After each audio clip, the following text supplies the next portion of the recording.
ನನಗೆ ಧರ್ಮಸ್ಥಳ ದೇವಸ್ಥಾನದ ಬಗ್ಗೆ ಕೆಡದಾಗ ಮಾತಾಡಿದ್ದು ನಂಗೆ ಇಷ್ಟ ಆಗಿಲ್ಲ. ಆ ಜಾಗದ ಬಗ್ಗೆ ಮಾತಾಡಿದ್ದು ನಂಗೆ ಇಷ್ಟ ಆಗಿಲ್ಲ. Don't come to temples. ಜನರನ್ನ ಬ್ರೈನ್ ವಾಶ್ ಮಾಡುವ ಅಥವಾ ತಂದಿಡುವ ಕೆಲಸಗಳನ್ನು ಮಾಡಿದ್ರೆ ಸುಮ್ಮನೆ ಕೂತ್ಕೊಳ್ಳೋಕ್ಕಾಗಲ್ಲ. ನಾಳೆ ಮತ್ತೊಂದು ದೇವಸ್ಥಾನದ ಬಗ್ಗೆ ಮಾತಾಡ್ತಾರೆ, ನಾಡಿದ್ದು ಇನ್ನೊಂದು ಪುಣ್ಯಕ್ಷೇತ್ರದ ಬಗ್ಗೆ ಮಾತಾಡ್ತಾರೆ, ಆಚೆ ನಾಡದ್ದು ಮತ್ತೊಂದು ಕ್ಷೇತ್ರವನ್ನು ಟಾರ್ಗೆಟ್ ಮಾಡ್ತಾರೆ. ಹಿಂದೂಗಳ ದೇವಸ್ಥಾನದ ಹುಂಡಿಗೆ ಬೀಳುವ ಕಾಸಿನಲ್ಲಿ ಎಲ್ಲ ಧರ್ಮಕ್ಕೂ ಹೋಗುತ್ತೆ ದುಡ್ಡು. We are proud to say that. Dharmasthala ನನ್ನ ಜೀವನ ಅವ್ರ ಕಡೆಯಿಂದ ತಪ್ಪಾಗಿದೆಯಾ, ಒಳಗಾಗಿ ಜೈಲಿಗೆ ಹಾಕಿಸಿ ಪರವಾಗಿಲ್ಲ. ಓಕೆ, ನಾನು ಯಾವೊಂದು ತಪ್ಪು ಮಾಡಿದಾನೋ ಅವ್ನು ನೇಣಿಗಾಗಿ. ಪ್ರೀತಿಯ ಹಿಂದೂ ಬಾಂಧವರೇ, ತಲೆಯಲ್ಲಿ ಸ್ವಲ್ಪ ಏನಾದರೂ ಇಟ್ಕೊಳ್ಳಿ. ಬೇರೆ ಧರ್ಮದ ಯಾವುದೇ ಪುಣ್ಯಕ್ಷೇತ್ರಗಳ ಬಗ್ಗೆ ಟಾರ್ಗೆಟ್ ಮಾಡಿ ವಿಡಿಯೋಗಳನ್ನು ಮಾಡಲ್ಲ, ಕಂಟೆಂಟ್ಗಳನ್ನು ಮಾಡಲ್ಲ. ಯಾಕಂದರೆ ಮಾಡಿದ್ರೆ ಉಳಿಯಕ್ಕೆ ಅವ್ರು ಬಿಡಲ್ಲ. ಅದಕ್ಕೆ ಮಾಡೋ ತಾಕತ್ ಯಾವನಿಗೂ ಇಲ್ಲ. ಜೈನ ದೇವಸ್ಥಾನ ಅಂತ ಹೇಳಿದ್ರೆ ಅಲ್ಲಿರೋದು ಶ್ರೀ ಮಂಜುನಾಥ ಸ್ವಾಮಿ. ಅದನ್ನು ಸರ್ಕಾರಕ್ಕೆ ಕೊಡಬೇಕೋ, ಅವರೇ ಹಿಡ್ಕೋಬೇಕೋ, ಯಾವುದೋ ಸಂಸ್ಥೆ ನೋಡ್ಕೋಬೇಕೋ, ಅದನ್ನು ನಾವು ನೋಡ್ಕೋತೀವಿ. ನಾವು ಹಿಂದೂಗಳಿದ್ದೀವಿ, ನಾವು ನೋಡ್ಕೋತೀವಿ. ಇದಕ್ಕೆ ಸಿಕ್ಕಾಬಡೆ ನೆಗೆಟಿವ್ ಕಮೆಂಟ್ಸ್ ಬರುತ್ತೆ, ನೋ ಮ್ಯಾಟ್ರ್ ವಾಟ್. ಯಾಕಂದರೆ ಒಗ್ಗಟ್ಟಾಗಿ ಮಾಡಬಹುದು, ಮಾಡಿ. ಬಟ್ ನನಗೊಂದು ನೆಮ್ಮದಿ ಇದೆ, ನನಗೊಂದು ಸಾರ್ಥಕತೆ ಇದೆ. ಬಿಕಾಸ್ ನನ್ನ ದೇವರ ಬಗ್ಗೆ ಮಾತಾಡಿದಾಗ ನಾನು ಅದರ ಬಗ್ಗೆ ಧ್ವನಿ ಎತ್ತಿದ್ದೀನಿ ಅಂತ. ನಮಸ್ಕಾರ, ಸ್ಪೀಡ್ ಪ್ಲಸ್ ಕರ್ನಾಟಕದ ವಿಶೇಷ ಕಾರ್ಯಕ್ರಮಕ್ಕೆ ಸ್ವಾಗತ. ನಾನು ನಿಮ್ಮ ಕಿರಿಕೀರ್ತಿ. 3-4 ದಿನದ ಹಿಂದೆ ಧೂತಾ ಸಮೀರ್ MD ಅನ್ನೋ ಒಂದು ಯೂಟ್ಯೂಬ್ ಪೇಜ್ನಿಂದ ಒಂದು ವಿಡಿಯೋ ಅಪ್ಲೋಡ್ ಆಗಿದೆ. ವಿಡಿಯೋ ಸಿಕ್ಕಾಬಡೆ ವೈರಲ್ ಆಗಿದೆ. ಆ್ಯಂಡ್ ಹ್ಯಾಟ್ಸ್ ಆಫ್ ಸಮೀರ್, ಅದ್ಭುತವಾಗಿ ವಿಡಿಯೋ ಮಾಡಿದ್ದೀರಿ. No matter what. ನಿಮ್ಮ ಎಕ್ಸ್ಪ್ಲನೇಷನ್ ಇರ್ಬೋದು, ಎಡಿಟಿಂಗ್ ಇರ್ಬೋದು, ಪ್ರೊಡಕ್ಷನ್ ಇರ್ಬೋದು, amazing. No matter what. Sowjanya ಕೇಸ್ನಲ್ಲಿ ನ್ಯಾಯ ಸಿಗಬೇಕು ಅಂತ ನೀವು ಮಾಡಿರುವ ಈ ಒಂದು ವಿಡಿಯೋ ಇದೆಯಲ್ಲ, ನಿಜವಾಗ್ಲೂ ಸಾಕಷ್ಟು ಜನಕ್ಕೆ ಅದೊಂದು ಎದೆಯಲ್ಲಿ ಕಿಚ್ಚು ಬರೋ ಥರ ಮಾಡುತ್ತೆ. ಎಸ್, ನ್ಯಾಯ ಸಿಗಬೇಕು. ಬಟ್ ಇಲ್ಲಿಯ ತನಕ ನ್ಯಾಯ ಸಿಕ್ಕಿಲ್ಲ. ಅದಕ್ಕೆ ಕಾರಣಗಳು ಏನೇನು ಅನ್ನೋದನ್ನು ಯಾರದ್ದೂ ಹೆಸರು ಹೇಳದ ಹಾಗೆ ನೀಟಾಗಿ ಎಕ್ಸ್ಪ್ಲೈನ್ ಮಾಡುವ ಒಂದು ಕಲ್ಪನೆ, ನಿಮ್ಮ ಪರಿಕಲ್ಪನೆ ತುಂಬ ಚೆನ್ನಾಗಿದೆ. ಆದರೆ ಇಲ್ಲಿ ಸುಮಾರು ವಿಷಯ ಇದೆ. ಸೌಜನ್ಯ ಕೇಸ್ ಬಗ್ಗೆ ಮಾತ್ರ ಅಲ್ಲ, ಅದರ ಹಿಂದಿನ ಬೇರೆ ಬೇರೆ 4-5 ಕೇಸ್ಗಳ ಬಗ್ಗೆನೂ ಹೇಳಿದ್ರಿ. ಅದಕ್ಕೆ ಸಾಕ್ಷಿಗಳ ಕೊರತೆ ಹೇಗಾಯಿತು, ಅದನ್ನು ಕೊಲೆ ಮಾಡಿದವರು ಯಾರು ಅಂತಲೇ ಗೊತ್ತಾಗದ ಹಾಗೆ ಹೇಗೆ ಮುಚ್ಚಿ ಹಾಕಲಾಯಿತು, ಎಲ್ಲ ವಿಚಾರವನ್ನು ಅದ್ಭುತವಾಗಿ ಹೇಳಿದ್ರಿ. ಈ ವಿಚಾರದಲ್ಲಿ ನೀವು ತೆಗೆದುಕೊಂಡಿರುವ ನಿಲುವು ಮತ್ತು ನಿಮ್ಮ ವಾದ ಬ್ಯೂಟಿಫುಲ್, ಫ್ಯಾಂಟಾಸ್ಟಿಕ್, ಅದ್ಭುತ. ಆದರೆ ನನಗೊಂದೇ ಒಂದು ಅರ್ಥ ಆಗದೇ ಇರೋದು, ವಿಡಿಯೋ ಆರಂಭ ಆಗೋದೇ ಒಂದು ಆ್ಯಕ್ಟ್ನ ಬಗ್ಗೆ ಹೇಳಿಬಿಟ್ಟು ಹಿಂದೂ ದೇವಾಲಯಗಳು ಸರ್ಕಾರದ ಆಸ್ತಿ ಆಗಬೇಕು, ಆದರೆ ಇವರು ಅದನ್ನು ಜೈನ ದೇವಾಲಯ ಅಂತ ಹೇಳಿಕೊಂಡು ಸರ್ಕಾರಕ್ಕೆ ಕೊಡಲಿಲ್ಲ ಅಂತ. ನನಗೆ ಅರ್ಥ ಆಗಲಿಲ್ಲ. ನಿಮ್ಮ ಅಷ್ಟೂ ಕಾಂಟೆಕ್ಸ್ಟ್ನಲ್ಲಿ ಸೌಜನ್ಯ, ಮತ್ತೊಂದು ಯಾವುದೋ ಕೇಸು, ಇನ್ನೊಂದು ಯಾವುದೋ case, bank manager case, teacher case ಎಲ್ಲ ಚೆನ್ನಾಗಿದೆ. ಯಾಕೆ ನಿಮಗೆ ಧರ್ಮಸ್ಥಳವನ್ನು ಸರ್ಕಾರಕ್ಕೆ ವಹಿಸಬೇಕು ಅನ್ನೋದೇ ಮೊದಲ ಪಾಯಿಂಟ್ ಆಯಿತು. ಆ್ಯಂಡ್ ಅವರು ಬೇರೆ ಬೇರೆ ವೈದ್ಯಕೀಯ ಶಿಕ್ಷಣ ಮತ್ತು ಹಾಸ್ಪಿಟಲ್ಗಳನ್ನು, ಶಿಕ್ಷಣ ಸಂಸ್ಥೆಗಳನ್ನು ನಡೆಸ್ತಾರೆ ಅನ್ನೋದು ಯಾಕೆ ಬಹಳ ದೊಡ್ಡ ಹೈಲೈಟ್ ಆಗುತ್ತೆ. Sameer, I am not going against you ಅಥವಾ ನಿಮಗೇನೋ ಕೌಂಟ್ರ್ ಕೊಡಬೇಕು ಅಂತ ಈ ವಿಡಿಯೋ ಮಾಡ್ತಾ ಇಲ್ಲ. As a brother, I have some questions. When you have so much clarity on what you are doing, ನನಗೆ ಆ ಕ್ಲಾರಿಟಿಯ ಮಧ್ಯದಲ್ಲಿ ಯಾಕೆ ಸಮೀರ್ ಈ ಮಿಸ್ಟೇಕ್ ಮಾಡಿದ್ರು ಅನ್ನೋದು ಪ್ರಶ್ನೆ ಇದೆ. ಆ್ಯಕ್ಟ್ ಪ್ರಕಾರ ಹಿಂದೂ ದೇವಾಲಯಗಳೆಲ್ಲ ಸರ್ಕಾರದ ಆಸ್ತಿ ಆಗಬೇಕು ಅಥವಾ ಸರ್ಕಾರ ವಹಿಸ್ಕೋಬೇಕು, ಮುಜರಾಯಿ ಇಲಾಖೆಗೆ ಸೇರಬೇಕು ಅಂತ ಹೇಳುವ ತಾವು, ಅಷ್ಟೊಂದು ನ್ಯಾಯ, ಅಷ್ಟೊಂದು ಅಂದರೆ ಕಾನೂನಿನ ಬಗ್ಗೆ ಅರಿವಿರುವವರು, ಯಾಕೆ ಈ ದೇಶದ ಅತ್ಯಂತ ದೊಡ್ಡ ಒಂದು ಬೋರ್ಡ್ ಇದೆ, ಸಾವಿರಾರು ಲಕ್ಷಾಂತರ ಎಕರೆ, 10-15 ಲಕ್ಷ ಎಕರೆ ಜಾಗ ಇದೆ, ಅದನ್ನೂ ಸರ್ಕಾರಕ್ಕೆ ಸೇರಿಸಿ ಅಂತ ಒಂದು ವಿಡಿಯೋ ಮಾಡಬಾರ್ದು? ಯಾವ ಬೋರ್ಡ್ ಅಂತ ನಾನು ಹೇಳಲ್ಲ, ಯಾಕಂದರೆ ನನ್ನ ವಿಡಿಯೋ ಡಿಲೀಟ್ ಆಗುತ್ತೆ, ನನಗೆ ಇಷ್ಟ ಇಲ್ಲ. ಯಾಕೆ ಮಾಡಬಾರ್ದು? ನಾನು ಹೇಳ್ತಾ ಇರೋದು, I am not going against anyone. ನಾನು ಹೇಳ್ತಾ ನಿಮ್ಮ ವಾದ ಒಂದು, ನಾನು ಹೇಳ್ತಾ ಇವತ್ತು ಮಂಜುನಾಥ ಸ್ವಾಮಿ ನನ್ನ ಮನೆ ದೇವರು. ಧರ್ಮಸ್ಥಳಕ್ಕೆ ಪ್ರತಿದಿನ ಸಾವಿರಾರು ಜನ, ಕೆಲವು ಸಲ ಲಕ್ಷಾಂತರ ಜನ ಹೋಗಿ ಪ್ರತಿದಿನ ದೇವರ ದರ್ಶನವನ್ನು ಮಾಡ್ಕೊಂಬಂದು ಹರಕೆ ಮುಡಿಕೊಟ್ಟು ನೇತ್ರಾವತಿಯಲ್ಲಿ ಸ್ನಾನ ಮಾಡಿಬಿಟ್ಟು ಬಂದು ಅಲ್ಲಿನ ಪ್ರಸಾದ ಸೇವಿಸಿ ಇವತ್ತಿಗೂ ಅನ್ನದಾಸೋಹ ಪ್ರತಿದಿನ ಆಗುತ್ತೆ ರೀ. ಇಂಟರ್ನ್ಯಾಷನಲ್ ಚಾನೆಲ್ಗಳು ಬಂದು ಅಲ್ಲಿನ ದಾಸೋಹದ ವಿಡಿಯೋಗಳನ್ನು ಮಾಡ್ಕೊಂಡು ಹೋಗ್ತಾರೆ. ಅಂತಹ ಶ್ರೇಷ್ಠತೆಗಳ ಬಗ್ಗೆ ನಿಮ್ಮ ವಿಡಿಯೋದಲ್ಲಿ ಎಲ್ಲೂ ಮಾತಾಡಲಿಲ್ಲ. ಬಿಡಿ, ಅದು ಮಾತಾಡೋದು ಬೇಡ, ಯಾಕಂದರೆ ಕೇಸ್ ಡೈವರ್ಟ್ ಮಾಡೋದು ಬೇಡ. ಫ್ಯಾಂಟಾಸ್ಟಿಕ್. ಆ ಕೇಸ್ನ ಸುತ್ತ ನ್ಯಾಯ ಸಿಗಬೇಕು ಅಂತ ಹೋರಾಡುವ ನಿಟ್ಟಿನಲ್ಲಿ 10 ವರ್ಷ ಟ್ರಯಲ್ ನಡೀತಲ್ಲ, ಯಾರ್ಯಾರ ಪಾತ್ರ ಎಷ್ಟೆಷ್ಟಿದೆ, ಯಾರ್ಯಾರು ಎಷ್ಟೆಷ್ಟು ಸೌಜನ್ಯಾಗೆ ನ್ಯಾಯ ಕೊಡಿಸಲೇಬೇಕು ಅಂತ ಹೋರಾಡಿದ್ರು ಅಂತ ಹೇಳಿ ಇನ್ನೊಂದ್ಸಲಿ ಹೋಮ್ವರ್ಕ್ ಮಾಡಿ, ನಿಮಗೆ ಸಾಕಷ್ಟು ಬೇರೆ ಬೇರೆ ಡೀಟೇಲ್ಸ್ಗಳು ಸಿಗ್ತವೆ. ಸುಮಾರು ಜನ ಕೇಳ್ತಾರೆ, ಯಾಕೆ ಸೌಜನ್ಯ ಬಗ್ಗೆ ನೀವು ಮಾತಾಡಲ್ಲ, ಯಾಕೆ ಸೌಜನ್ಯ? ಕೋರ್ಟಲ್ಲಿತ್ತು ಸ್ವಾಮಿ, ಕೋರ್ಟಲ್ಲಿದೆ ಕೇಸು. ಇವಾಗ ಹೋಯ್ತು, ಮುಗೀತು. ಇವಾಗ ಹೈಕೋರ್ಟ್ಗೆ ಹಾಕಬೇಕು. ನಾವು ಹೇಳ್ತಾ ಇದ್ದೀವಿ ಸೌಜನ್ಯ ಬಗ್ಗೆ ನಾನು ಮಾತಾಡ್ತೀನಿ, ಹೈಕೋರ್ಟ್ಗೆ ಹೋಗ್ಬೇಕು, ಮತ್ತೆ ರಿಓಪನ್ ಆಗಬೇಕು. But at the same time, as Sameer shed, ಆ ಕೇಸ್ನ ಮೊದಲ ಇನ್ವೆಸ್ಟಿಗೇಟರ್ ಯಾರಿದ್ರು ಅವರು ಆ ಕೇಸ್ನ ಎಷ್ಟೇ ರಿಓಪನ್ ಆದರೂ ಸಹಿತ ಸ್ಪರ್ಮ್ ವಿಚಾರದಲ್ಲಿರ್ಬೋದು, ಯೋನಿಯಲ್ಲಿ ಮಣ್ಣು ತುಂಬಿದ್ದಿರ್ಬೋದು, ಎಲ್ಲವನ್ನ ಕೇಸ್ನಲ್ಲಿ ಯಾವುದೂ ಸಹಿತ ಸಾಕ್ಷಿ ಸಿಗದ ಹಾಗೆ ನಾಶ ಮಾಡಿಟ್ಟಿದ್ದಾರೆ ಅಂತಂದರೆ ಇದಕ್ಕೆ ನ್ಯಾಯ ಸಿಗಲು ಬೇರೆ ದಾರಿ ಏನಿದೆ? ಈಗ ಕನೆಕ್ಟಿಂಗ್ ಪಾಯಿಂಟ್ಸ್ಗಳನ್ನು ಇಟ್ಕೊಂಡು ಕೋರ್ಟಲ್ಲಿ ವಾದ ಮಾಡಲಿಕ್ಕೆ ಸಾಧ್ಯ ಇದೆಯಾ? ಇವನ್ ಸಮೀರ್ ನೋಸ್ ದಟ್ ಅದು ಸಾಧ್ಯ ಇಲ್ಲ. ಎಲ್ಲ ಓಕೆ ಸಮೀರ್, ನ್ಯಾಯ ಸಿಗುವವರೆಗೂ ನಾವು ಹೋರಾಡೋಣ, ಬನ್ನಿ ಅದಕ್ಕೆ ಇಳಿದು ಹೋರಾಡೋಣ. ಆದರೆ ನನಗೀಗಲೂ ಪ್ರಶ್ನೆ ಇರೋದು, ವೈ ಟಾರ್ಗೆಟಿಂಗ್ ಹಿಂದೂ ಟೆಂಪಲ್ಸ್? ಸಾಕಷ್ಟು ಜನದ ಕಮೆಂಟ್ಸ್ಗಳನ್ನು ನೋಡಿದೆ ನಾನು. ಇನ್ನು ಮುಂದೆ ನಾನು ಧರ್ಮಸ್ಥಳಕ್ಕೆ ಹೋಗಲ್ಲ. ಯಾಕೆ? ಮಂಜುನಾಥ ಸ್ವಾಮಿ ಏನು ಮಾಡ್ದ ನಿಮಗೆ? ಹಿಂದೂಗಳ ಮಧ್ಯದಲ್ಲಿ ಒಡಕನ್ನು ತಂದು, ಹಿಂದೂಗಳ ಮಧ್ಯದಲ್ಲಿ ದ್ವೇಷವನ್ನು ಬಿತ್ತಿ, ಹಿಂದೂಗಳ ದೇವಸ್ಥಾನದ ಇಮೇಜನ್ನು ಹಾಳು ಮಾಡಿ, ಹಿಂದೂಗಳ ದೇವರ ಮೇಲಿನ ನಂಬಿಕೆಯನ್ನು ಕಮ್ಮಿ ಮಾಡಿ, what they are getting, what you are getting? No brother, will respect.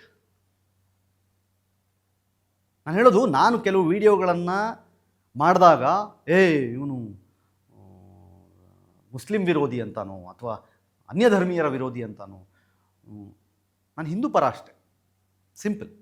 ನನ್ನ ಧರ್ಮ ನನಗಿಷ್ಟ, ನಾನು ಎಲ್ಲ ಧರ್ಮವನ್ನು ಗೌರವಿಸ್ತೀನಿ, ನನ್ನ ಧರ್ಮವನ್ನು ಆರಾಧಿಸ್ತೀನಿ.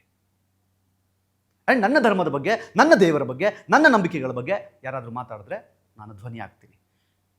ಆವಾಗ ನಾನು ನಿಮಗೆ ಕೋಮುವಾದಿ ಥರ ಕಾಣಿಸಿದ್ರೆ ನೋ ಪ್ರಾಬ್ಲಮ್, ನಾನು ಹಂಗೆ ಕಾಣಿಸ್ಕೊತೀನಿ, ನನಗೇನು ಬೇಜಾರಿಲ್ಲ. ನಾನು ಹೇಳ್ತಾ ಇರೋದು, ಇವತ್ತು ಒಂದು ವಿಡಿಯೋ ಕೋಟ್ಯಾಂತರ ವ್ಯೂಸ್ ಆಗಿ ಸಿಕ್ಕಾಬಟ್ಟೆ ವೈರಲ್ ಆಗಿ ಒಂದಿಷ್ಟು ಜನರನ್ನು ತಲುಪಿಸ್ಬೇಕಾದ್ರೆ ಅದ್ರ ಕೆಳಗಡೆ ಸಾಕಷ್ಟು ಜನ ಟೆಂಪಲ್ಗೆ ಇನ್ಮೇಲೆ ಹೋಗಲ್ಲ, ಇನ್ಮೇಲೆ ಧರ್ಮಸ್ಥಳಕ್ಕೆ ಕಾಲಿಡಲ್ಲ. ಸ್ವಾಮಿ, ನಿಮಗೆ ಬೇಸರ ಇರೋದು, ನಿಮಗೆ ನೋವಿರೋದು ಅದನ್ನು ನೋಡ್ಕೊಳ್ತಾ ಇರುವವರ ಮೇಲೆಯೋ ಅಥವಾ ಅಲ್ಲಿನ ಗೌಡ್ರು ಅಂತ ಸಮೀರ್ ಅಡ್ರೆಸ್ ಮಾಡುವ ವ್ಯಕ್ತಿಗಳ ಮೇಲೆಯೋ ನಿಮ್ಗೆ ಅಲ್ಲಿಟ್ಕೊಳ್ಳಿ. ಇನ್ಮೇಲೆ ಅವ್ರ ಹತ್ರ ಹೋಗಲ್ಲ, ಅವ್ರನ್ನ ಮೀಟ್ ಮಾಡಲ್ಲ, ಅವ್ರ ಕಾಲಿಗೆ ಬೀಳಲ್ಲ, ಅವ್ರ ಕೈ ಮುಗಿಯಲ್ಲ. ಅದು ನಿಮ್ಮ ಇಷ್ಟ. ನನಗಿಷ್ಟ ಇದೆಯಾ, ನಾನು ಇವತ್ತು ಹೋಗಿ ಮಾಡ್ತೀನಿ, ಅದು ನನ್ನ ಇಷ್ಟ. But don't try to brainwash Hindus mindset. ಹಿಂದೂಗಳ ಮನಸ್ಸಿನಲ್ಲಿ ಅವರದ್ದೇ ದೇವರ ಮೇಲೆ ದ್ವೇಷ ಬರುವ ಹಾಗೆ, ಕೋಪ ಬರುವ ಹಾಗೆ ಬೀಜವನ್ನು ಬಿತ್ತೋದಿದೆಯಲ್ಲ, ಅದನ್ನು ಅಕ್ಸೆಪ್ಟ್ ಮಾಡ್ಕೊಳ್ಳೋಕೆ ರೆಡಿ ಇಲ್ಲ.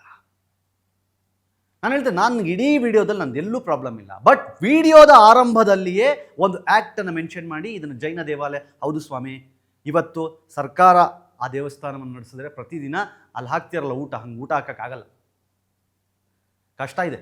ಆ ಥರದ ಅನ್ನದಾಸೋಹ ಅಷ್ಟು ನೀಟಾಗಿ, ಅಷ್ಟು ಅಚ್ಚುಕಟ್ಟಾಗಿ ನನ್ನ ಪ್ರಕಾರ ಮಾಡಲಿಕ್ಕೆ ಸಾಧ್ಯನೇ ಇಲ್ಲ.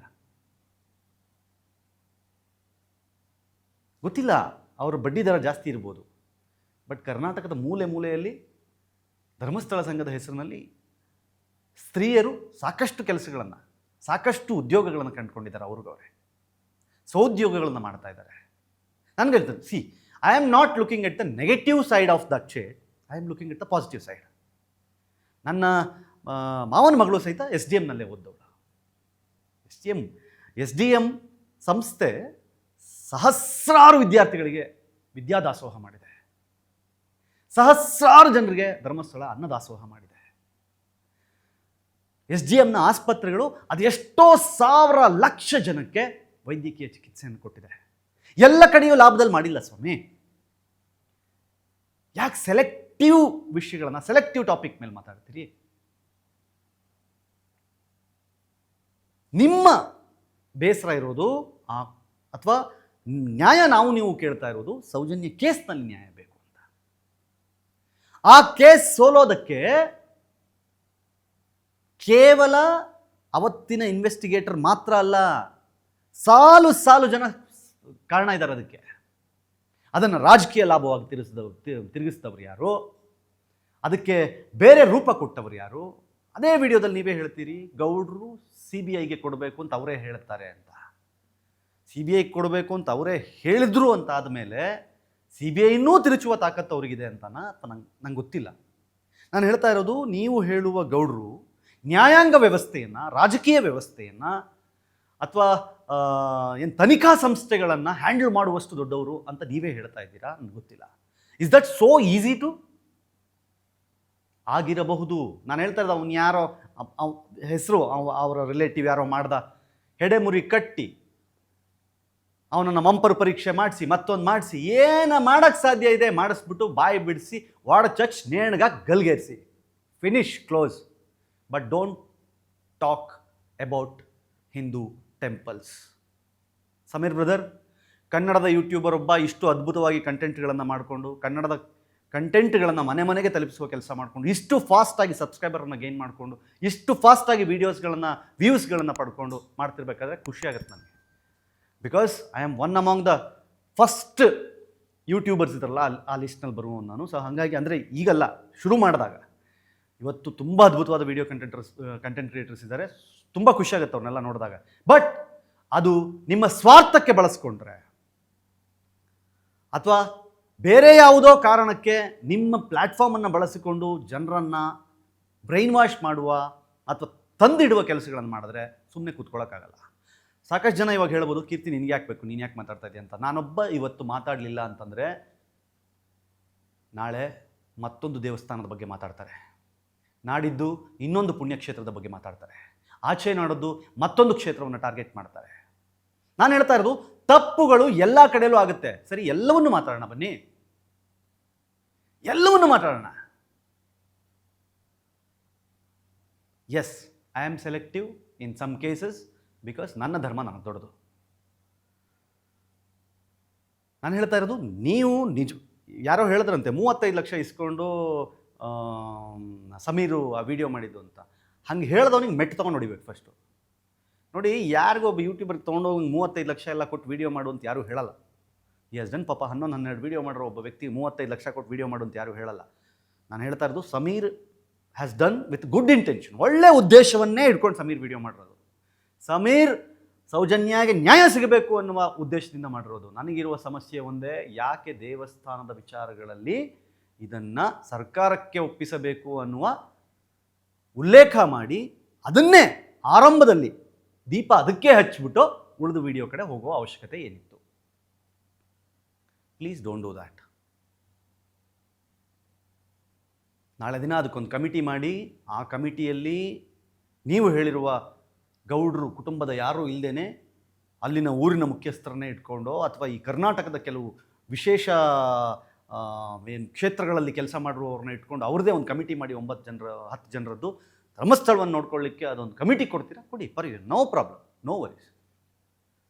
ನಾನು ಹೇಳೋದು, ದೇವಸ್ಥಾನವನ್ನು ಸರ್ಕಾರಕ್ಕೆ ಕೊಡಬೇಕು ಅಂತ ಹೇಳುವವರು ಎಲ್ಲರೂ ಹೇಳ್ಬೇಕ್ರಿ, ದೇವಸ್ಥಾನದ ದುಡ್ಡು ಮಾತ್ರ ಯಾಕ್ರಿ ಸರ್ಕಾರ ತಗೋಬೇಕು, ನಮ್ಮದು ಧರ್ಮದ್ದು ತಗೊಳ್ಳಿ, ನಮ್ಮ ಚರ್ಚ್ದು ತೊಗೊಳ್ಳಿ, ನಮ್ಮ ಮಸೀದಿದು ತೊಗೊಳ್ಳಿ, ನಮ್ಮ ದರ್ಗಾದ್ದು ತೊಗೊಳ್ಳಿ, ನಮ್ಮ ವಕ್ಫ್ ಬೋರ್ಡ್ದು ತೊಗೊಳ್ಳಿ ಅಂತ ಕೇಳ್ಬೋದಲ್ಲ? ಕೇಳಿ ನೋಡೋಣ. ಯಾವತ್ತೋ ಆಗಿರೋ ಒಂದು ಆ್ಯಕ್ಟ್ನ ಆಧಾರದ ಮೇಲೆ ನಾವು ಇವತ್ತು ಮಾತಾಡ್ತಾ ಇದ್ದೀವಿ. ಹೌದು ಸ್ವಾಮಿ, ಇವತ್ತಿಗೂ ಹಿಂದೂಗಳ ದೇವಸ್ಥಾನದ ಹುಂಡಿಗೆ ಬೀಳುವ ಕಾಸಿನಲ್ಲಿ ಎಲ್ಲ ಧರ್ಮಕ್ಕೂ ಹೋಗುತ್ತೆ ದುಡ್ಡು. We are proud to say that. ಹೆಮ್ಮೆ ಇದೆ ನಮಗೆ. ಎಲ್ಲ ಧರ್ಮದ ಉದ್ಧಾರಕ್ಕೆ ಹೋಗುತ್ತದು, ಹೆಮ್ಮೆ ಇದೆ ನಮಗೆ. ನಮಗೆ ಗೊತ್ತು ದೇವಸ್ಥಾನದ ಹುಂಡಿಗೆ ಹಾಕುವ ಕಾಸು ದೇವಸ್ಥಾನಕ್ಕೆ ಹೋಗಲ್ಲ ಅಂತ, ಬಟ್ ಆದರೂ ಹಾಕ್ತೀವಿ ನಾವು.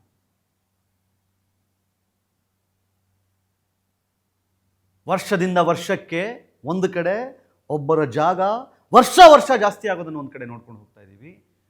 ಆದರೆ ಮತ್ತೊಂದು ಕಡೆ ವರ್ಷ ದೇವಸ್ಥಾನಗಳು ಕಮ್ಮಿ ಆಗೋದು, ದೇವಸ್ಥಾನದ ಜಾಗಗಳನ್ನು ಮಟ್ಟ ಹಾಕೋದು, ಮುಟ್ಟುಗೋಲು ಹಾಕೋದು, ಮತ್ತೊಂದು ಕಡೆ ನೋಡ್ಕೊಂಡು ಬರ್ತಾ ಇದ್ದೀವಿ. ಈ ದೇಶದ, ಈ ನೆಲದ ಹಿಂದೂಗಳಾಗಿ ನಾವು ಕೇಳಬಾರ್ದಾ? ನಾವು ಮಾತಾಡಬಾರ್ದಾ? ನಾವು ಕೋಮುವಾದಿಗಳಾಗ್ಬಿಡ್ತೀವಾ? ಇದರಲ್ಲಿ ಸೈದ್ಧಾಂತಿಕ ನಿಲುವುಗಳು, ಧರ್ಮ, ಆಮೇಲೆ ಏನು ಪೊಲಿಟಿಕಲ್ ಇದು ಏನೂ ಇಲ್ಲ ಸ್ವಾಮಿ. ನನಗೆ ಧರ್ಮಸ್ಥಳದ ಬಗ್ಗೆ, ಧರ್ಮಸ್ಥಳ ದೇವಸ್ಥಾನದ ಬಗ್ಗೆ ಕೆಟ್ಟದಾಗಿ ಮಾತಾಡಿದ್ದು ನಂಗೆ ಇಷ್ಟ ಆಗಿಲ್ಲ. ಆ ಜಾಗದ ಬಗ್ಗೆ ಮಾತಾಡಿದ್ದು ನಂಗೆ ಇಷ್ಟ ಆಗಿಲ್ಲ. So I was against that. I am speaking just because of that. Sameer, I am very much clear. I am fan of your contents. I appreciate it. ಆಯ್ತು, ಪರವಾಗಿಲ್ಲ.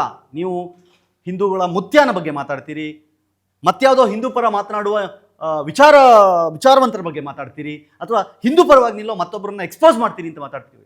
I am okay, I am very much okay with that. ನನಗೇನು problem ಇಲ್ಲ. But don't come to temples. Dharmasthala ನನ್ನ ನಂಬಿಕೆ, ಧರ್ಮಸ್ಥಳ ನನ್ನ ಶಕ್ತಿ, ಧರ್ಮಸ್ಥಳ ನನ್ನ ನನ್ನ ನನ್ನ ಜೀವನ ಅದು. ಶ್ರೀ ಕ್ಷೇತ್ರದ ಬಗ್ಗೆ ಮಾತಾಡುವಾಗ don't give any suggestion to government or any people saying that ಇದು ನಾಳೆ ಇದು ಸರ್ಕಾರಕ್ಕೆ ಸೇರಬೇಕಿತ್ತು. ಅವ್ರೇನು ಮಾಡ್ಬೇಕು ಅದನ್ನು ಮಾಡ್ತಿದ್ದಾರೆ, ಏನು ಕಟ್ಟಬೇಕು ಅದನ್ನು ಕಟ್ತಾ ಇದ್ದಾರೆ, ಏನು ಉದ್ಧಾರ ಮಾಡ್ಬೇಕು ಅದನ್ನು ಮಾಡ್ತಾ ಇದ್ದಾರೆ. ಅವ್ರ ಕಡೆಯಿಂದ ತಪ್ಪಾಗಿದೆಯಾ, ಒಳಗಾಕಿ ಜೈಲಿಗೆ ಹಾಕಿಸಿ, ಪರವಾಗಿಲ್ಲ, ಓಕೆ. ನಾನು ಯಾವೊಂದು ತಪ್ಪು ಮಾಡಿದಾನೋ ಅವ್ನು ನೇಣಿಗಾಕಿ. We are okay with that. ಕ್ಷೇತ್ರದ ಬಗ್ಗೆ ಮಾತಾಡಬೇಡಿ. ಕ್ಷೇತ್ರವನ್ನು ಮುಳುಗಿಸುವ, ಕ್ಷೇತ್ರವನ್ನು ಟಾರ್ಗೆಟ್ ಮಾಡುವ ಯಾವುದೇ ಸ್ಟೇಟ್ಮೆಂಟ್ಗಳನ್ನು ಅಕ್ಸೆಪ್ಟ್ ಮಾಡಲಾಗುವುದಿಲ್ಲ. ಪ್ರೀತಿಯ ಹಿಂದೂ ಬಾಂಧವರೇ, ತಲೆಯಲ್ಲಿ ಸ್ವಲ್ಪ ಇಟ್ಕೊಳ್ಳಿ. ತಲೆಯಲ್ಲಿ ಸ್ವಲ್ಪ ಏನಾದರೂ ಇಟ್ಕೊಳ್ಳಿ. ನೋಡ್ಬಿಡೋದು, ಹೌದಾ ಕೆಳಗಡೆ ಕಮೆಂಟ್, ನಾನು ಇನ್ಮೇಲೆ ಧರ್ಮಸ್ಥಳಕ್ಕೆ ಹೋಗಲ್ಲ, ನಾನು ಇನ್ಮೇಲೆ ಮಂಜುನಾಥ ಸ್ವಾಮಿ ನಮ್ಮ ದೇವರನ್ನು ತರಬೇಡಿ. ಅವನಿರೋದಕ್ಕೆ ನೀವು, ಆ ಭಗವಂತ ಇರೋದಕ್ಕೆ ನೀವು. ಒಂದೇ ಒಂದು ಸಲ ಯೋಚನೆ ಮಾಡಿ, ಯಾಕಿಷ್ಟು ಸುಲಭವಾಗಿ ಹಿಂದೂಗಳ ದೇವಸ್ಥಾನವನ್ನು ಟಾರ್ಗೆಟ್ ಮಾಡಬಹುದು, ಆದರೆ ಯಾರೂ ಸಹಿತ ಬೇರೆ ಧರ್ಮದ ಯಾವುದೇ ಪುಣ್ಯಕ್ಷೇತ್ರಗಳ ಬಗ್ಗೆ ಟಾರ್ಗೆಟ್ ಮಾಡಿ ವಿಡಿಯೋಗಳನ್ನು ಮಾಡಲ್ಲ, ಕಂಟೆಂಟ್ಗಳನ್ನು ಮಾಡಲ್ಲ. ಯಾಕಂದರೆ ಮಾಡಿದ್ರೆ ಉಳಿಯಕ್ಕೆ ಅವ್ರು ಬಿಡಲ್ಲ. ಅದಕ್ಕೆ ಮಾಡೋ ತಾಕತ್ ಯಾವನಿಗೂ ಇಲ್ಲ. ನಮ್ಮ ಬಗ್ಗೆ ಮಾಡ್ತಾರೆ. ಯಾಕೆ ಅಂತಂದರೆ ನಾವುಗಳು ನೋಡ್ತೀವಿ, ಬ್ರೈನ್ ವಾಶ್ ಆಗ್ತೀವಿ, ನಾವೇ ಹೋಗ್ತೀವಿ, ಕಮೆಂಟ್ ಹಾಕ್ತೀವಿ, ನಾವೇ ಸಪೋರ್ಟ್ ಮಾಡ್ತೀವಿ. ಹೊಡ್ಕೋಬೇಕು ಮೆಟ್ಟು ತೊಗೊಂಡು ನಮಗೆ ನಾವು ಫಸ್ಟು. ನಿಮ್ಮ ಮನೆಯ ಬುಡಕ್ಕೆ ಬೆಂಕಿ ಬೀಳುವ ತನಕ ನಿಮಗೆ ಬುದ್ಧಿ ಬರೋಲ್ಲ. ಪಕ್ಕದ ಮನೆಯಲ್ಲಿ ಬಿದ್ದಾಗ್ಲೂ ನೀವು ಹೇಳೋದು ಪಕ್ಕದ ಮನೆ ಅಲ್ವಾ, ಹೋದ್ರೆ ಹೋಯ್ತು ಬಿಡು ಅಂತ. ನಿಮ್ಮ ಮನೆ ಬುಡಕ್ಕೆ ಬೆಂಕಿ ಬೀಳುತ್ತಲ್ಲ, ಆವಾಗಲೇ ನಿಮಗೆ ತಲೆ ಓಡೋದು, ಆವಾಗಲೇ ಬುದ್ಧಿ ಬರೋದು, ಆವಾಗಲೇ ಬಾಯ್ ಬಿಡ್ಕೊಳ್ಳೋದು. ನಿಧಾನವಾಗಿ, ತುಂಬ ತುಂಬ ನೀಟಾಗಿ ನಾವೆಲ್ಲ ಮ್ಯಾನಿಪುಲೇಟ್ ಆಗ್ತಾ ಇದ್ದೀವಿ, ನಾವೆಲ್ಲ ಡೈವರ್ಟ್ ಆಗ್ತಾ ಇದ್ದೀವಿ, ನಾವೆಲ್ಲ ಬ್ರೈನ್ ವಾಶ್ ಆಗ್ತಾ ಇದ್ದೀವಿ. ತಲೆಯಲ್ಲಿ ಇಟ್ಕೊಳ್ಳಿ. And Sameer doing amazing contents, go with that. But I repeat, ಪುಣ್ಯಕ್ಷೇತ್ರಗಳ ಬಗ್ಗೆ, ಹಿಂದೂ ದೇವರುಗಳ ಬಗ್ಗೆ ದಯವಿಟ್ಟು ಮಾತಾಡಬೇಡಿ ಪ್ಲೀಸ್. ಓಕೆ, ಅದನ್ನು ಸರ್ಕಾರಕ್ಕೆ ಕೊಡಬೇಕೋ, ಅವರೇ ಹಿಡ್ಕೋಬೇಕೋ, ಯಾವುದೋ ಸಂಸ್ಥೆ ನೋಡ್ಕೋಬೇಕೋ, ಅದನ್ನು ನಾವು ನೋಡ್ಕೋತೀವಿ. ನಾವು ಹಿಂದೂಗಳಿದ್ದೀವಿ, ನಾವು ನೋಡ್ಕೋತೀವಿ. ಬಟ್ ಇನ್ನೊಂದು, ಅದನ್ನು ಜೈನ ದೇವಸ್ಥಾನ ಅಂತ ಹೇಳಿದ್ರೆ ಅಲ್ಲಿರೋದು ಶ್ರೀ ಮಂಜುನಾಥ ಸ್ವಾಮಿ. ಅಲ್ಲಿರೋದು ಶ್ರೀ ಮಂಜುನಾಥ ಸ್ವಾಮಿ. ಅದೇ ಧರ್ಮಸ್ಥಳ ಕ್ಷೇತ್ರದಲ್ಲಿ ಮತ್ತೊಂದು ಅಣ್ಣಪ್ಪ ಸ್ವಾಮಿಯ ದೇವಸ್ಥಾನವೂ ಇದೆ. ಅಲ್ಲಿ ಜೈನ ಧರ್ಮಕ್ಕೆ ಸಂಬಂಧಪಟ್ಟ ಹಾಗೆ ಇರುವ ಒಂದೇ ಒಂದು ಕುರುಹು ಅಂತಂತಂದರೆ ಬಾಹುಬಲಿ ಮಾತ್ರ. ಇನ್ನೆಲ್ಲವೂ ಅಲ್ಲಿ ಹಿಂದೂ ದೇವತೆಗಳೇ ಇರೋದು, ಹಿಂದೂ ಅರ್ಚಕರೇ ಅಲ್ಲಿ ಪೂಜೆಯನ್ನು ಮಾಡೋದು. ಇವತ್ತಿಗೂ ಆ ಕ್ಷೇತ್ರದಲ್ಲಿ ನಾನು ಹೇಳ್ತಾ ಇರೋದು, ಒಬ್ಬರು ಜೈನ ಧರ್ಮದವರು ಹಿಂದೂ ಧರ್ಮದ ದೇವಸ್ಥಾನವನ್ನು ಕಟ್ಟಿ ಹಿಂದೂ ಧರ್ಮದ ದೇವಸ್ಥಾನವನ್ನು ಅದ್ಭುತವಾಗಿ ಬೆಳೆಸ್ತಾ ಇದ್ದಾರೆ ಅಂತಂದರೆ ನನಗೆ ಹೆಮ್ಮೆ ಇದೆ, ನನಗೆ ಖುಷಿ ಇದೆ. ಇದಕ್ಕೆ ಸಿಕ್ಕಾಬಡೆ ನೆಗೆಟಿವ್ ಕಮೆಂಟ್ಸ್ ಬರುತ್ತೆ, ನೋ ಮ್ಯಾಟ್ರ್ ವಾಟ್. ಯಾಕಂದರೆ ಒಗ್ಗಟ್ಟಾಗಿ ಮಾಡಬಹುದು, ಮಾಡಿ. ಬಟ್ ನನಗೊಂದು ನೆಮ್ಮದಿ ಇದೆ, ನನಗೊಂದು ಸಾರ್ಥಕತೆ ಇದೆ. ಬಿಕಾಸ್ ನನ್ನ ದೇವರ ಬಗ್ಗೆ ಮಾತಾಡಿದಾಗ ನಾನು ಅದರ ಬಗ್ಗೆ ಧ್ವನಿ ಎತ್ತಿದ್ದೀನಿ ಅಂತ. ನಾನು ಇವತ್ತು ಮಾತಾಡಿಲ್ಲ ಅಂತಂದರೆ ನಾಳೆ ಯಾರೂ ಮಾತಾಡಲ್ಲ. ನಾವು ಮಾತಾಡಬೇಕು, ನಾವು ಮಾತಾಡಲೇಬೇಕು. ಇದು ನಮ್ಮ ಉಳಿವಿಗೆ, ನಮ್ಮ ಅಸ್ಮಿತೆಗೆ, ನಮ್ಮ ಜೀವನಕ್ಕೆ, ನಮ್ಮ ಧರ್ಮಕ್ಕೆ, ನಮ್ಮ ದೇಶಕ್ಕೆ ಧ್ವನಿಯಾಗೋಕಷ್ಟೆ. ಮತ್ತೆ ಹೇಳ್ತಾ ಇದ್ದೀನಿ, ತಲೆ ಇಟ್ಕೊಳ್ಳಿ. ಮತ್ತೆ ಸಿಗ್ತೀನಿ. ನಮಸ್ಕಾರ. Beat plus Karnataka.